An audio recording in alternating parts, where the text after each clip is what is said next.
This is video number 62 for violin players, and in this video we're going to learn new notes. We are going to learn to play on our G string. Now you may remember or you may not remember from the very beginning that your G string is your lowest string. It's your fattest, thickest string. It's next to the D string, but it's not the A string. It's the other side of the D string, okay? So the first thing I want you to do is just play 4 open Gs. Now here's the thing, when we play on the G string, we need to use less bow than we normally do. Now not a lot less, we're going to use about that much on the G string instead of the whole thing. Now why do we do that? When you're on a thicker, fatter string, you need to use less bow, but more weight. Okay, now I'm going to show you what a bass bow looks like.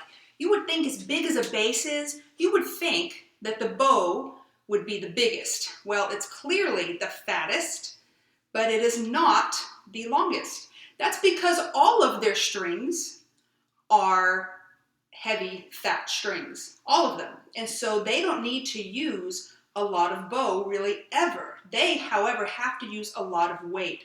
If you've never, this clearly is going to be a heavier bow. For us though, when we play on our low string, we just use more weight, just don't use the whole bow. And then when we play on our highest string, you guessed it, you're going to use more bow, less weight. All right? We're going to start talking about there's subtle differences between the D and the A.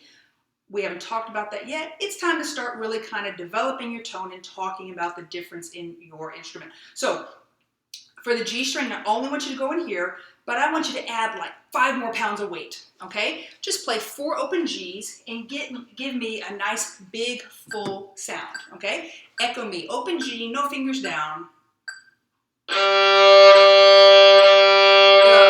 G, G, G, G. Make sure it doesn't sound gross or wimpy, okay? Now the notes in the G string are really easy to remember. Super easy, look. 1, 2, 3, A, B, C. 1, 2, 3, A, B, C. Now notice I did not call this C sharp. That's because it's not C sharp. It's a plain old C, also called C natural, okay? So we're going to talk a little bit more about that when we start learning our key signature, but right now I just want you to practice the names of the notes. So I want you to play 4 Cs. Again, not C sharp, C. That is 3 fingers on the G string. 1, 2, 3, A, B, C. Okay? 3 fingers on the G string. Echo me, C's. No, C, C, C, C. C, how much bow did you use? Hopefully not a lot. Now pick up 1 finger. What are we playing? We are playing B. 1, 2, 3, A, B. 2 fingers is B. Echo me. B's go. B, B, B, B. Now 2 C's, 2 B's. And go. C, C, B, B. Now do 4 A's. Now whenever I'm asking you on this video to play A, it's going to be this A, not the open A, okay? 4 A's. Echo me. Go. A, A, A, A. 2 A's, 2 B's. Go. A, A, B, B. Now do A, B, C, C. A, B, C, C. 1, 2, 3, 3. Go. 1, 2, 3, 3. Now, what do you think 4th finger is going to be? Well, let's think about this. When you learned 4th finger on the D string, it was the same thing as open A, wasn't it? Okay? It's the same note, sounds a little different. This is going to be the same note as open D, but going to sound different. It's a different way to play D. So it's going to look the same on the staff, okay? Play 4 4th fingers on the G string. It should match pitch of your open D, but it's not going to match tone.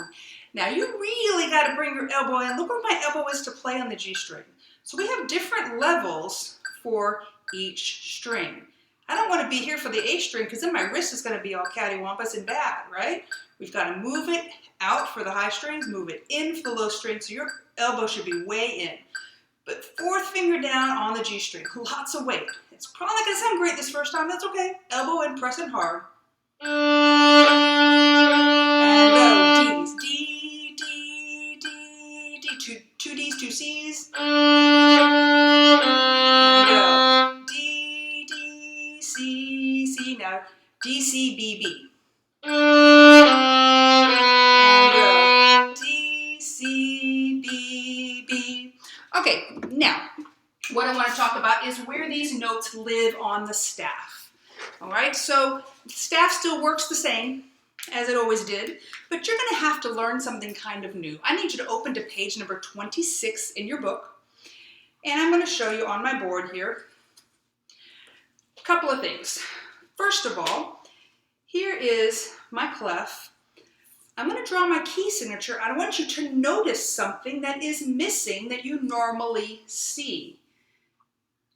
C being kind of the clue right there. I only have one sharp. Why is that? This is a new key signature. You've learned 3 different time signatures, but until now, you've only known one key signature. You knew D major that had 2 sharps. And the first sharp stood for F sharp. The second sharp stood for C sharp. Well, D major had 2 sharps. G major has 1 sharp. And when there's 1 sharp, it's only F sharp. Remember how I told you the C, the 3 fingers on the G string, that the C is not C sharp? Look at your key signature. Only Fs are sharp in this key signature, okay? So look at a couple of places in your book. Look at number 99 on page 27. What is the key signature of 99? The key signature of 99 is G major. How do I know? It has only 1 sharp. When there's 1 sharp, there's F sharp. Now look anywhere before number 93. Anywhere in the book before number 93. Well, after Mozart Melody, okay? And look at any of those key signatures. Look at 88. We haven't played this yet, but look at 88. It has 2 sharps. That is D major. That means all the Fs in this song are sharp and all of the Cs in this song are sharp. Okay? Look at 92, Can, which we're going to learn soon. 2 sharps, F sharp and C sharp. All of the Fs in that entire song are sharp. All of the Cs in that entire song are sharp. Okay? Now, when we play in G major, there's only 1 sharp. Look at 100. 1 sharp. That means only the Fs are sharp and everything else is natural. Now, what happens if we were to play on the A string? If you're in G major, what would happen if we were to play on the A string? Well, guess what? You don't know how to yet, okay? Because the only note that the only kind of C that you know on the A string right now is C sharp. And you cannot play C sharp when you have only 1 sharp. All Cs have to be natural when you have only 1 sharp, okay? So what confuses people is when we very first learn G major, you're playing on the G string and D string only. And people think, oh, G major means I play on the G string. No, it doesn't mean that. G major means 1 sharp, F sharp. The problem is we can't play in D major on the G string yet. Why? Because we don't know how to play C sharp on the G string. We just learned how to play C. So we can only play right now in G major, on the G string in G major, and the D string. We can't play on the A string. And in D major, we can't play on the G string. Not yet, okay? We will learn those later on in this book and some of that in book 2. So I want to make sure that you understand that the key signature tells us for everywhere, all over the instrument. We just don't know how to play every note all over the instrument yet, okay? What you need to know now, if that last bit confused you, here's what you need to know. D major gets 2 sharps, F sharp and C sharp. G major gets 1 sharp, F sharp only. If you can know that now and know how to tell which one's D and which one's G by looking at the staff, you're good, okay? So we have our new key signature of G major, has only 1 sharp. And now I want you to look back on page 26 in your book and look at what has happened now. Now, the lowest note we knew before was open D. We have now run out of room. We can't go any lower. So what has to happen now is we have to create little bitty lines that go below the staff. They can go above the staff, and they will when we learn to play on the E string. But there's little bitty lines called ledger lines, okay? And that allows us to extend the staff downward to be lower notes, okay? it will still follow the whole rule of line space, line space, line space. So a G, look at 93, a G looks like this. It's below the second ledger line, below the staff. See, there's two ledger lines and it sits below the second ledger line. Now, look at 96 where it says, let's read A. It is on the second ledger line below the staff. So it's two ledger lines and it's on the line. Below the line, on the line. This is the lowest note you will ever see, okay? And now let's look at number 95. See how they're going up? Okay, that one only have one line, one ledger line. And by the way, the lines never extend, they just extend a little bit past the note. They never extend any further. So G, A, space, line, space, this is B, below the first ledger line. And then we have C. And you remember where D was? Right after that. G, A, B, C, not C sharp, C, D. G, A, B, C, D. That's it. Okay? G, A, B, C, D, not C sharp. And space, line, space, line. What people get confused is C and A. Do you see how they're similar? What's different? A has two ledger lines, C has one. They sometimes confuse G and B. G has two ledger lines, B has one. Okay? So what we're going to, in the next video, we're actually going to be reading the notes. Here's what you need to remember from this video. The names of your notes on the G string. A, B, C, 1, 2, 3. If you add 4, D. Okay?